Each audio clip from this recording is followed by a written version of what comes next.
কক্সবাজারের উখিয়ার রোহিঙ্গা ক্যাম্পে মধ্যরাতে ভয়াবহ অগ্নিকাণ্ডের ঘটনা ঘটেছে। 4.5 ঘন্টা ধরে জ্বলতে থাকা আগুনে পুড়ে ছাই হয়েছে প্রায় 500 বসতি।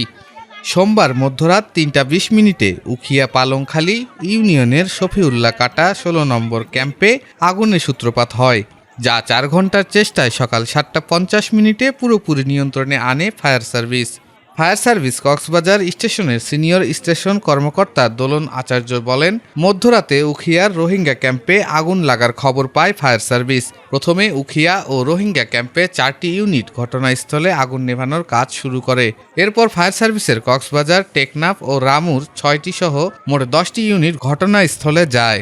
তবে 8টি ইউনিট চারিদিক থেকে আগুন নিয়ন্ত্রণে আনার কাজ শুরু করে। এছাড়া স্থানীয় বাসিন্দারা জানিয়েছেন, 16 নম্বর রোহিঙ্গা ক্যাম্পের D4 ব্লকে এনজিও পরিচালিত একটি শিখন কেন্দ্রে প্রথম আগুন লাগলে পার্শ্ববর্তী শেডে তা দ্রুত ছড়িয়ে পড়ে।